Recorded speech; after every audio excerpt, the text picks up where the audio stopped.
오늘 요시아의 이야기를 하려고 합니다. 이 요시아는 그 8살에 왕위에 올랐습니다. 8살에. 지금 우리 해림자매 도가 몇 살이죠? 6살. 2살만 더 되면 8살. 도가 왕위에 오른 거예요. 도. 하림이가 8살인가요? 7살. 미국 나이로 7살은 이스라엘 나이로 8살이야. 8살. 8살. 그런 어린아이가 왕이 되어서 31년 동안 유다를 통치했습니다.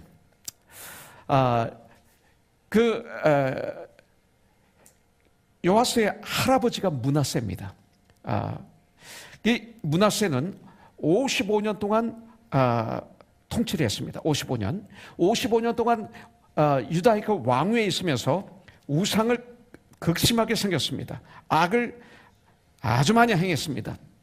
그러나 말년에 회개하고 새 사람이 되어서 새로운 삶을 살다가 떠났습니다. 그런데도 이 므낫세가 과거에 범한 죄가 너무나 컸어요. 유다 백성들에게 준 영향이 너무나 컸어요. 그래가지고 유다 백성들이 그 우상 숭배를 하던 그 백성들의 마음은 그 하나님께로 돌아오는 것이 그렇게 힘들었던 그런 시대의 왕이 됐어요. 근데 그 므낫세의 아들이 아몬입니다. 근데 이 아몬도 우상을 아주 극심하게 섬겼어요. 우상에게 제사를 지내고 악행을 행하다가 하나님의 진노하심을 받아서 2년 동안 왕노릇하다가 신하들에게 살해를 당합니다. 그러고 난 다음에 요시아가 유대 16대 왕으로 등극합니다. 유다는 20대 왕까지 있습니다. 요시아는 그런 악하고 어려운 환경 가운데서 태어났고 자랐습니다. 그런데 그는 2절에 보니까 여호와 보시기에 정직하게 행하여 그의 조상 다윗의 길로 걸으며 좌나 우로 치우치지 아니하고 이렇게 말했습니다. 그는 어렸지만 하나님 보시기에 정직하게 살았습니다. 다윗의 길로 행했습니다. 좌우로 치지지 않고 신앙을 가지고 하나님을 섬겼습니다. 그것이 하림이에요. 그것이 도예요. 어리니까 괜찮지. 어리니까 봐줘야지. 근데 성경은 이렇게 우리에게 말씀하고 있습니다. 어렸지만 이렇게 살았다. 처음에 열왕기하 23장 25절에 보면 요시아와 같이 마음을 다하여 뜻을 다하여 힘을 다하여 모세의 모든 율법을 하나님 말씀을 따라 여호와께로 돌이키는 왕은 요시아 전에도 없었고 후에도 그와 같은 자가 없었더라. 요시아 왕에 대해서 성경은 하나님은 이렇게 선포하고 있습니다. 요시아 그는 정직하게 행한 왕이었습니다. 요시아 그는 선한 왕의 표준 하면 누군지 아세요? 다윗이에요. 성경은 다윗 왕을 선한 왕의 표준으로 삼으셨습니다. 그래서 그 다윗의 길을 걸었습니다. 그리고 좌우나 우로나 치우치지 않았습니다. 그런 왕이 3명이 있습니다. 20대 왕 중에 첫째는 여호사밧 왕입니다. 그리고 히스기야 왕입니다. 그다음 마지막으로 요시아 왕. 이 3명의 왕 중에 한 명이 바로 요시아 왕입니다. 그 당시 상황을 보면 아하스 왕 극심하게 우상을 섬겼어요. 심지어 자녀들을 불 속에 태워버렸어요. 므낫세 왕, 아몬 왕 등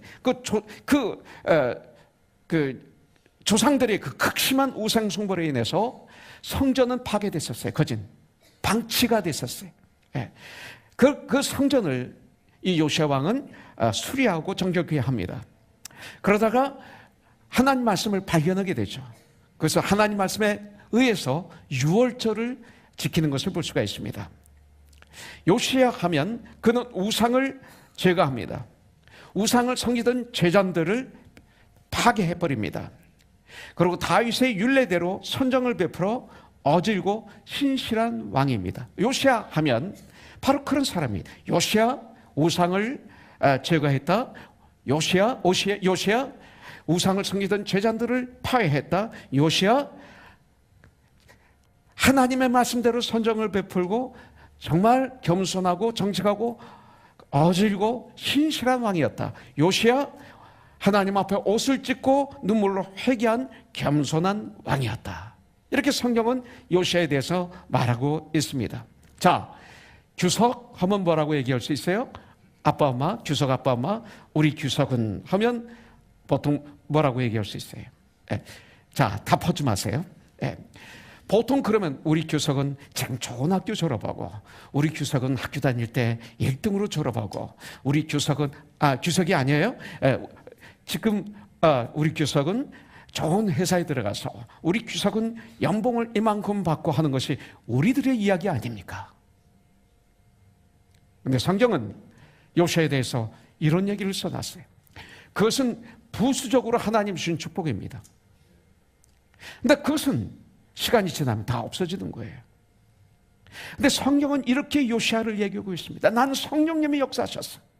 여러분들 안에 놀라운 은혜가 임하기를 원합니다. 우리 자녀들이 잘 살아야 됩니다. 인기를 얻어요. 권력을 얻고, 그리고 원하는 것을 이루는 것, 주님의 영광을 위해서 전 이것을 위해서 기도합니다. 그러나 이것은 부수적인 것입니다.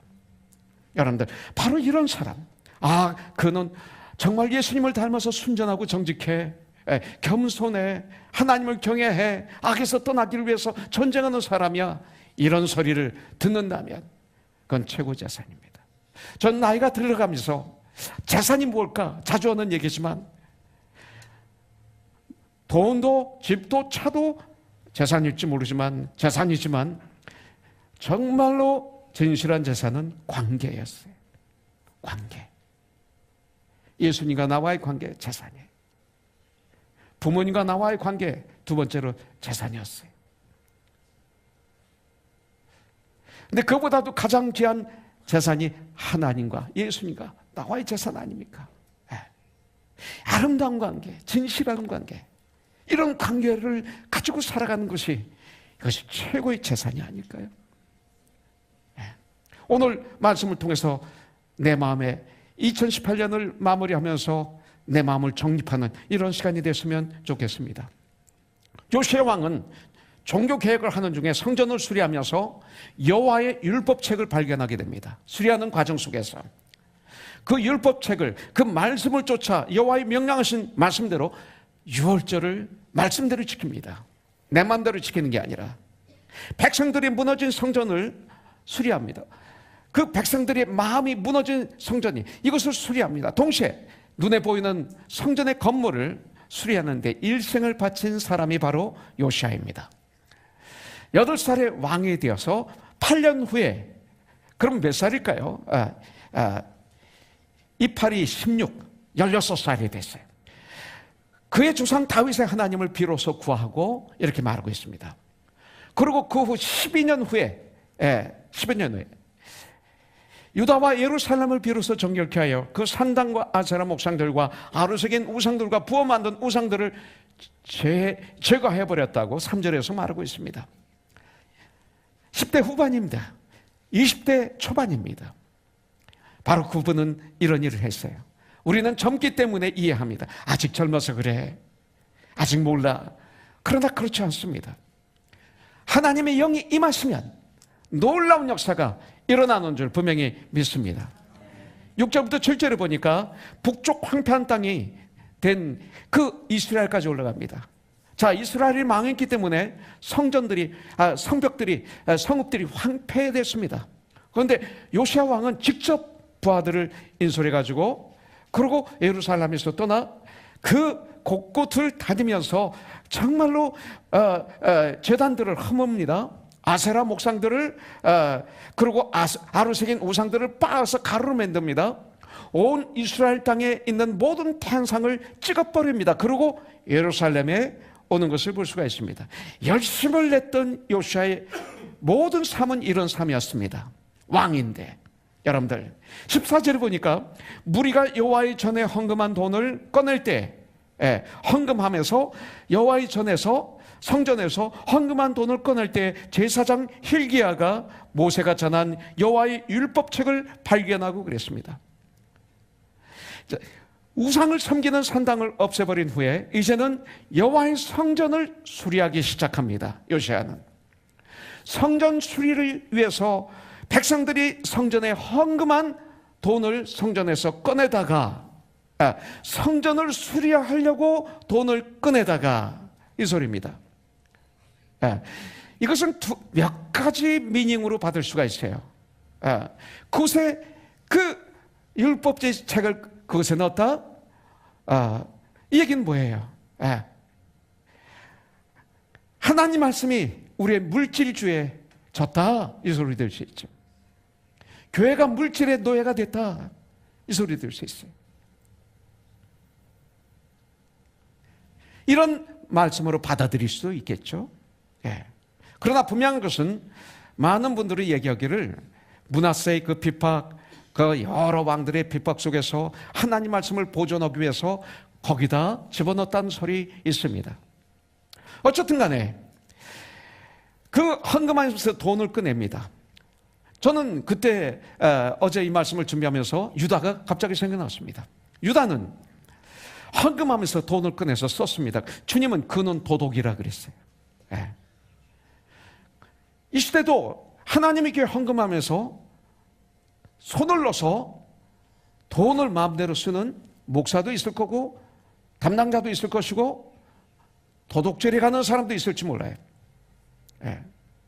그런데 헌금하면서 성전을 수리하기 위해서 그 돈을 꺼내면 놀라운 역사가 일어나요. 순수하게 교회가 하나님께 올려드린 헌금을 가지고 순수하게 교회가 건강하게 성장하도록 사용하고 땅까지 복음을 전하는 데 사용하고 구제하는 데 사용하면 놀라운 역사가 일어나요. 발견하는 것이 있어요. 헌금하면서 이것을 꺼낼 때 돈을 모세가 전한 여호와의 율법책을 발견하는 축복이 있는 거예요. 이런 일이 있는 거예요. 신명기서는 이렇게 설명하고 있어요. 31장 9절부터 13절에 보니까 또 모세가 이 율법을 써서 여호와의 언약궤를 매는 레위 자손 제사장들과 이스라엘의 모든 장로에게 주고 모세가 그들에게 명령하여 이르기를 매 7년 끝해 곧 면제년에 초막절에 온 이스라엘이 네 하나님 여호와 앞 그가 택하신 곳에 모일 때 이 율법을 낭독하여 온 이스라엘에게 듣게 할지니 이스라엘 하나님의 사람들에게 곧 백성의 남녀와 어린이와 내 성읍 안에 거류하는 타국인들까지 모으고 믿지 않는 사람들에게까지도 그들에게 듣고 배우고 네 하나님 여호와를 경외하며 이 율법의 모든 말씀을 지켜 행하게 하고 또 너희가 요단을 건너가서 차지할 땅에 거주할 동안에 이 말씀을 알지 못하는 그들의 자녀에게 듣고 내 하나님 여호와 경외하기를 배우게 할지니라. 명령입니다. 이렇게 하신 말씀, 이것이 율법책 성경입니다. 여호와의 언약궤 곁에 있어야 될 하나님의 율법책에 이 성경이 헌금함 속에 들어있었던 것입니다. 매 7년 면제는 초막절에 온 백성을 모아 낭독하여야 할 하나님의 율법책이 헌금함 속에서 잠자고 있었던 것입니다. 여러분들, 이 말씀을 통해서 우리가 한번 2018년을 마무리하면서 우리의 믿음 생활을 점검하면서 생각할 것이 있어요. 몇천 년 전에도 그 당시에도 여러분들 여호와의 성전이 있었습니다. 그곳에 섬기는 제사장들과 레위인들이 있었습니다. 목사들이 있었습니다. 장로들이 있었습니다. 지도자들이 있었습니다. 또 하나님께 제물도 바쳤습니다. 헌금도 드렸습니다. 여러분들, 여호와 하나님이 택하신 백성이요 거룩하게 구별하신 백성, 그들을 향해서 주님은 너희는 내 백성이다. 그렇게 주님이 말씀하신 이스라엘 백성들, 어떻게 그런 사람들이 유월절을 지키지 않을 수 있었을까 이거예요. 아니, 사무엘 선지자 이후로 그때까지 어떻게 유월절을 올바로 지키지 않았을까? 여호와의 율법책은 헌금함 속에 파묻혀 놓고 말았을까? 왜 하나님의 말씀이 없었을까? 여러분들, 역대하 35장 18절을 보니까 선지자 사무엘 이후로 이스라엘 가운데서 유월절을 이같이 지키지 못하였고, 이스라엘 모든 왕들도 요시아가 제사장들과 레위 사람들과 모인 온 유다와 이스라엘 무리와 예루살렘 주민과 함께 지킨 것처럼 유월절을 지키지 못하였더라. 올바로 지키지 못하였더라. 사무엘 선지자 이후로 유월절을 이같이 올바로 이속에 말씀대로 지키지 못하였더라. 상상이 되지 않는 거죠. 우리는 유월절을 지키는 민족인 줄 알았죠. 그렇게 오랫동안 유월절을 바로 지킨 일이 없었다는 사실을 제대로 몰랐을지도 몰라요. 그 성전에는 제사장들이 있었는데, 아론의 후손인 레위인들이 있었는데 어떻게 이럴 수가 있을까, 이거죠. 이사야서 1장 18절, 네가 회개하면 양털같이 흰 눈같이 네 죄를 깨끗하게 해주리라. 요한일서 1장 9절 이렇게 나와 있어요. 회개의 축복을 올해 놓치지 말고 2019년을 맞이하기를 원해요. 자, 회개는 누구에게 임합니까? 오직 겸손한 사람에게 임합니다. 겸손한 마음을 가질 때 임합니다. 오늘 우리는 요시아의 겸손한 마음, 나자님 마음을 볼 수가 있어요. 야고보서 4장 6절에 보니까 그러나 더욱 큰 은혜를 주시나니, 저와 여러분들 은혜를 받아야죠. 은혜 받으세요. 그런데 그러므로 일러서되 하나님이 교만한 자를 물리치시고 겸손한 자에게 은혜를 주신 자 하였느니라. 축복을 받아야 되잖아요. 축복의 그릇은 겸손해요. 사람들은 겸손을 연약한 거로 알고 있어요. 우리가 잘못 하나님을 알면 겸손을 표현하기 위해서 저 아무것도 몰라요 그럽니다. 그 겸손 안에 무지지.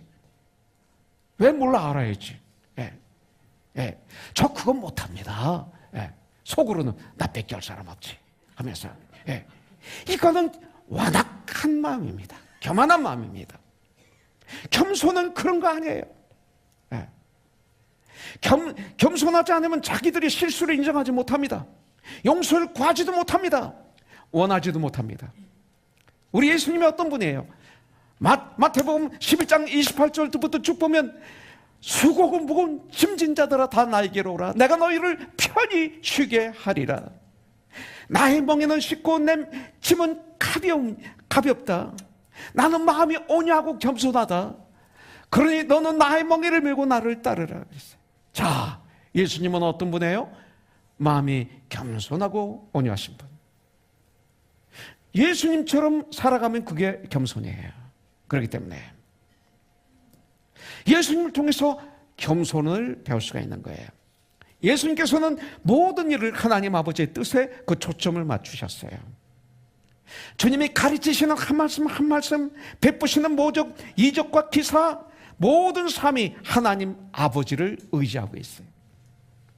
요한복음 8장 28절에 보니까 내가 스스로 아무것도 하지 아니하고 이 땅에 계시는 동안 오직 아버지께서 가르치신 대로 이런 것을 말하는 줄도 알리라. 이거예요. 이게 겸손입니다. 겸손은 모든 일에 하나님을 인정하고 하나님 뜻에 나 자신의 뜻을 맞추는 것이 겸손입니다. 겸손한 자는 능력이 있습니다. 파워가 있습니다. 빌보서 2장 5절부터 8절 보니까 너희는 이 마음을 품으라 곧 예수 그리스도의 마음이니 난 마음이 온유하고 겸손하니, 그것을 6절부터 쭉 풀어놓습니다. 예수님은 근본 하나님의 본체시나 하나님이시나 하나님과 동등됨을 취할 것으로 여기지 아니하시고 왜 우리를 구원하시기 위해서 오히려 자기를 비워 종의 형체를 가지사 사람들과 같이 되셨고 사람의 모양으로 나타나사 자기를 낮추시고 죽기까지 복종하셨으니 곧 십자가에서 죽으십니다. 이것이 겸손입니다. 자신을 낮추시며 죽기까지 생명을 다하는 충성. 그런데 겸손에 대한 하나님의 상급은 높이시는 거예요. 하나님 보좌 오른편에 앉으셨느니라. 높임. 우리가 진정으로 높아질 수 있는 것은 하나님이 높여주실 때만이 가능해. 내가 인정받기를 원해요. 내가 높임받기를 원해요. 그래서 다이아몬드 칠켓을 끼고, 그리고 롤스를 몰고 다니고, 그리고 최상의 옷을 입고. 입지 말라는 거 아니에요? 입으세요. 여러분들 돈 있으면. 크리스찬들 입을 수 있어요. 그거 가지고 욕하지 마세요. 돈 없는데 빚내가지고 사면 그 사람 욕해도 되지만 그런 거 욕하지 마세요. 여러분들, 그런다고 알아줍니까? 손가락질해요, 뒤에서. 내가 이렇게 되고, 막 이러고, 막 자랑하면 앞에서 하는데 돌아서면서 참 불쌍한 친구구만. 이렇게 하는 거예요. 아무리 내가 발버둥 쳐도 안 알아줍니다. 하나님이 높여주실 때 높아지는 거죠. 할렐루야. 이거예요. 지금은 시대가 뭐예요? 자기선전 시대라고 그러죠. 예. 그러나 아무리 바뀌어도 성경은 안 바뀌어요. 어제나 오늘이나 영원토록 동일하신 하나님의 말씀, 동일하신 예수 그리스도. 너희는 이 세대를 본받지 말고 오직 마음을 새롭게 함으로 변화를 받아 하나님이 선하시고 기뻐하시고 온전한 뜻이 무엇인지 분별하도록 하라. 오늘 우리는 요시아같이 살도록 요시아를 배워야 됩니다. 오직 말씀을 들을 때 내가 누구인지 볼 수 있고 내가 누구인지 알 수 있습니다. 정확하게 나를 볼 수 있는 것이 축복이고, 그런데 언제 볼 수 있느냐? 겸손할 때 내가 보이는 거예요. 여러분들, 요시아는 자신을 봤습니다. 백성들을 봤습니다. 이것을 겸손이라고 그럽니다. 우리가 말씀으로 돌아가야 돼요. 하나님의 말씀이 나를 변화시키시고, 하나님의 말씀이 이웃을 변화시키시고, 하나님의 말씀이 이 나라를, 아니 온 세계를 오직 말씀만이 변화시킬 수 있습니다. 근데 왜 안 되느냐? 말씀 안에 거하지 않아서 그래요. 올바른 말씀이 아니기 때문에 그래요. 6월절 아닌 6월절을 지내기 때문에 그렇습니다. 헌금함의 말씀을 집어넣기 때문에 안 변하지. 아무리 교회가 많아도. 오히려 교회 모아놓고 변화되지 못하도록 막고 있어요. 교회 모아놓고 예수님을 닮지 못하도록 막아놓고 있어요. 그 시대와 지금과 다른 게 뭐가 있어요? 나름대로. 자, 하나님의 말씀은 요시아 왕에게 큰 충격을 주었습니다. 회개하면 실천으로 들어가게 됩니다. 참된 회개는 삶 속에서 이루어집니다. 회개하고 그냥 산다? 그건 후회죠. 진정한 회개는 나를 변화시킵니다. 후회는 똑같습니다. 참된 회개는 삶의 실천으로 인도합니다. 요아스는 본인이 먼저 회개하고 결단하고 그걸 행동으로 옮깁니다. 그러면서 백성들에게 거기에 동참하도록 합니다. 그것이 29절부터 31절에 나오는 것입니다. 왕 자신이 먼저 하나님 앞에 뜻을 정하고 언약을 세우고 온 백성으로 여호와 앞에 자신과 결단한 언약에 참여하게 하니 그때서야 그들은 순종합니다. Follow me. 예수님이 하신 말씀. 예수님만 그렇게 하셨나요? 바울도 그랬죠. 고린도전서 11장 1절에 보니까 내가 예수 그리스도를 본받은 자 된 것 같이 너희는 나를 본받는 자가 되라. Follow me. 어떻게 인간이 그렇게 얘기할 수 있어요? No. 내가 예수를 본받는 자가 된 것 같이 너희는 나를 본받는 자가 되라. 우리 자녀들에게 그렇게 해야 되는 거예요. 아무리 수양해서 은혜를 받아도 가장 중요한 선생이신 부모님이 그 일을 하지 않으면 안 되는 거죠. 하나님의 말씀을 통해서 하나님 앞에 바로 선 거예요. 요시아는 본인이 먼저 실천하며 거기에 참여하도록 합니다. 이것이 바로 회복입니다. 6월절은 사무엘 이후로 이같이 지키지 못했다고 그랬어요. 성경대로 말씀대로 하나님이 원하신 방법으로 6월절을 풍성하게 지냅니다. 말씀을 발견했기 때문에 가능했습니다. 우리가 진정 말씀의 내 안에 주인이 되면 그 다음에 우리 예배는 달라지는 거예요. 우리 찬양은 달라지는 거예요. 우리 삶은 달라지는 줄 분명히 믿습니다. 그렇지 않다면 우리의 예배는, 우리의 교회 생활은 그 율법책이 없는, 율법책을 헌금함에 집어넣은 주님을 믿는다고 하면서 물질이 하나님이 되어서 살아가는 거예요. 물질을 부리는 자가 아니라 하나님의 말씀은 이렇게 우리들의 삶을 변화시키는 능력이 있어요. 나 같은 사람도 변화시켰는데, 여러분들, 우상 숭배로 더러워진 이스라엘 백성을 새롭게 변화시키는 힘이 있었어요. 하나님을 떠났던 사람의 마음을 다하고 성품을 다하고 뜻을 다하여 하나님께 순종하고 말씀을 이루는 이런 능력이 하나님 말씀에 있었던 거예요. 이런 위대한 힘이 있는 하나님의 말씀, 우리들에게 있어야 될 자리에 있어야 돼요. 이 중심에 말씀이 주인이 돼야 돼. 내가 주께 범죄치 아니하리하여 주의 말씀을 내 마음 중심에 모셨습니다.